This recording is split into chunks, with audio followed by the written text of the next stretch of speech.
The quest is a fundamental part of RPGs. Because of the popularity of the quest in video games like Skyrim, I get the feeling that many GMs dismiss the idea of quests and questlines as video game isms.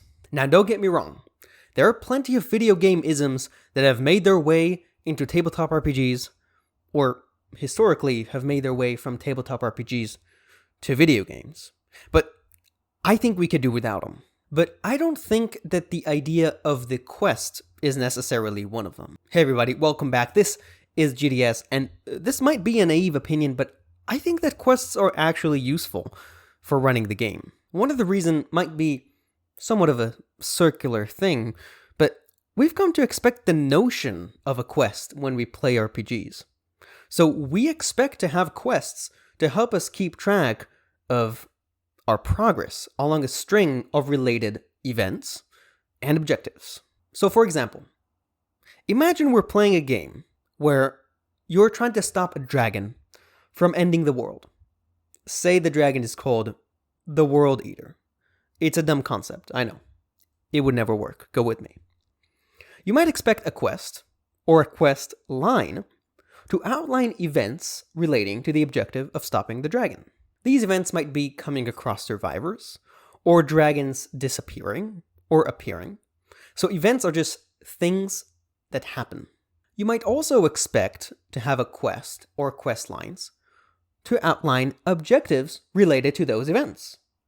For example, let's say one of your objectives might be speak to a sage, or assassinate a king, or broker a deal, or go find someone's pants. Not pants, pants. But an RPG would never do that. It's a dumb idea and it would never work, but go with me. Objectives are things you need to do. So we have events, things that happen, and objectives, things you need to do. Quests and quest lines are supposed to help us keep track of those things. Before we continue, it might be worth to also distinguish quests and quest lines. I think it's good to think of quest lines as strings of related quests. And quests are, as we described, strings of related events and objectives. So if you imagine the structure of a quest, you have an event, the king is a jerk, an objective, assassinate the king. And you would have a series of these. A quest line is a series of quests. You got it. So quest lines are simply longer strings of related events and objectives. In other words, at some point, a quest becomes too long, and the person designing the game decides to break it down into a series of quests. So that's what a quest line is. So going forward, I'm just going to say quests, because quest lines are just big quests that we break down to make easy to organize. So everything I'm saying is going to pertain to both. So we know what a quest does. A quest relates an event to an objective. But let's define what a quest is. A quest has two components, which you might recognize in my other videos. It has 1, an actionable verb, and 2, I know numbers, 2, the promise of reward. An actionable verb is an unambiguous and dramatic instruction to the players. And I think the best way to understand that is to look at an example.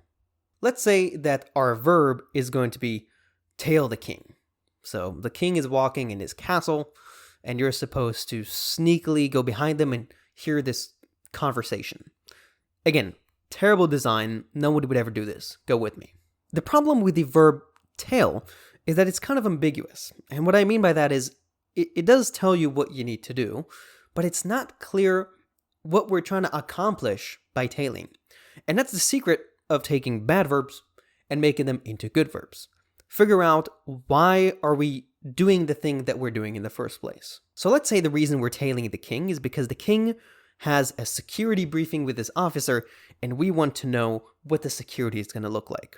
It would be better, I think, to make the verb figure out what the king's security will be like tomorrow. The reason it's better is that by making the verb more specific to a situation, we actually make it more open-ended. Instead of telling the players how to do something, i.e., figure out what the security is tomorrow by tailing the king, We tell the players what to do and leave the how up to them. This is classic sandbox design. So they might not tell the king if they don't want to. Maybe they'll break into the security office, not very secure, and look at the documents. I don't know. But that's the idea behind actionable verbs. So in this example, if we take it even further back and say, the reason we want to find out what the security detailing is so we can assassinate the king. So we can make the verb assassinate the king. That is already a lot more dramatic than tail the king and listen to his conversation. And the second part of the quest is going to be some kind of reward.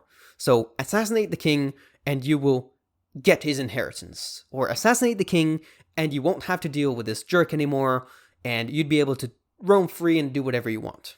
So just to sum up what we just said, we know what a quest does. A quest relates related strings of events and objectives. But what a quest is the combination of an actionable verb and the promise of reward. Should you use quests in your RPG game? I think yes. And I have 4 reasons. Number 1, players don't like bookkeeping. They're here to play the game, not to follow strings of events and objectives. Even though that's great, and if you're the player who takes notes in the game, we love you. But most players don't like bookkeeping, and quests help make the separation of separate parts clear to players. It helps them keep track of what's going on. So if your game is just one continuous string of events and objectives happening, that might be fine. If your game is starting to get really complicated, it might be useful to give players the mental distinction between the quest line of dealing with a goblin king versus the quest line of finding some kind of ancient artifact. The second reason to use quests is that quests are another mechanism to motivate players. Remember that a quest is an actionable verb and a reward. That second part is important. If you want to influence what the players do, not in a bad railroad way, but if you want to influence the players and motivate them to do something, just reward them for doing that thing.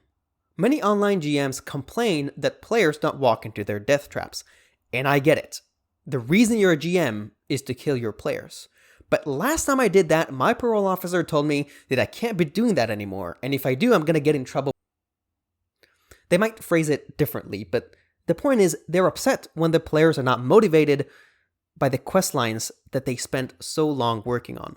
So if you want to motivate your players to do something, just put a reward at the end of that thing and tell them about that reward and tell them that if they do the thing, they'll get the reward. You will be shocked how easy it is to motivate players to do things if you just do that. Usually when players don't walk into your death trap, when players don't engage with your quests, it's because the anatomy of the quest is off. So remember what a quest is. Actionable verb. So if the verb is not actionable or ambiguous, the players might not know where to start, what questions to ask, or what to do. So they'll just ignore the quest, and go do something else. And if they're not offered in-game reward for the quest, there is no reason to expect them to go after it. Now, I know you might object and say something like, players should engage with quests on the basis of the value of the game, not on the basis of the value of in-game reward. This moral prescription ignores an important fact. This is not whether it's good or not, this is a fact about player behavior. Players will avoid risk, i.e. the potential of things going bad, and they are attracted to opportunity, i.e. the potential of things being good. So they want good and not bad. When I put it this way, it seems obvious. It might seem too dumb to work, but it's true. So that's the third reason to use quests. They will motivate your players. So the next reason to use quests in your game is that I think players like to be told what to do. Now, I know this is controversial. Sandbox games, open world games are huge, and I've made videos about how to run them, which are probably the best videos you'll ever, whatever. But I think players like to be told what to do. They like to have a problem to solve. They don't like to spin their wheels and try to figure out what they even want to do. Like, everybody knows the moment when you're with your friends and you're supposed to get dinner, and the worst part about it is trying to decide where you're going to eat. So give players problems to chew on. Tell them what to do, but don't give them solutions. So don't tell them how to do it. I don't know how they will solve your problems. I don't know how they will solve your problems. The way they solve it is going to be fun and inventive and unique to them. And the how question of solving a problem can often be a moral choice. When you give players moral choices, when they can't solve a problem with their character sheet, like there is no stat that you can roll that will tell you what to do with the Duke's son when the Duke died and the son is the heir, but the son is a jerk, and you could easily overpower him because he's 12 years old, but this might be the right thing to do. There is no stat that tells you what to do there. So when the players can't solve that problem with their character sheets, they'll start thinking about what their character would do, which is role-playing. The fourth reason to use quests is that it gives a structure for characters to prove themselves to others and gain a higher status. So when you arrive at a town as a player, especially when everybody in that town hates you because you're an outsider, it feels good when they recognize your achievement, when they go from F off, etc., to, oh yeah, this is actually one of the good adventures. So there are many ways you can structure this type of higher status attaining. The way I like to do it is with just 3 stats, and you can count it from 0 to 10 or do it however you want.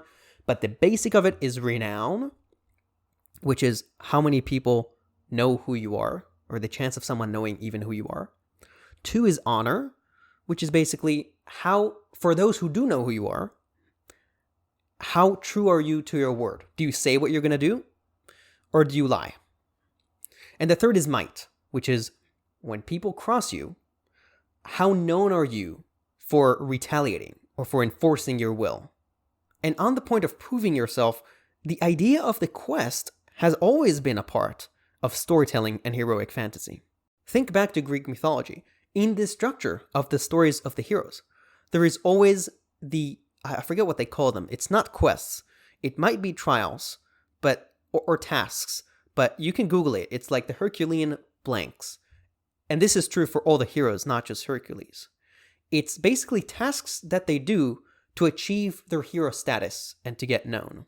So to summarize, we talked about what quests do, what quests are, and how by knowing those things, we can maximize the efficiency with which we use quests to motivate our players, to make our game more structured, etc. If you like this video, make sure to take your head and smash it into the like button. Don't actually do that, but you should click it an odd number of times. If you are subscribed, click the subscribe button an even number of times. And if you're unsubscribed, become subscribed as soon as you can, and hit the subscribe button just once. Let's keep it simple. I can't tell you how much this helps, because truly I don't know how the algorithm works, but I'm sure it does something. So I hope you like the video, and I will see you later.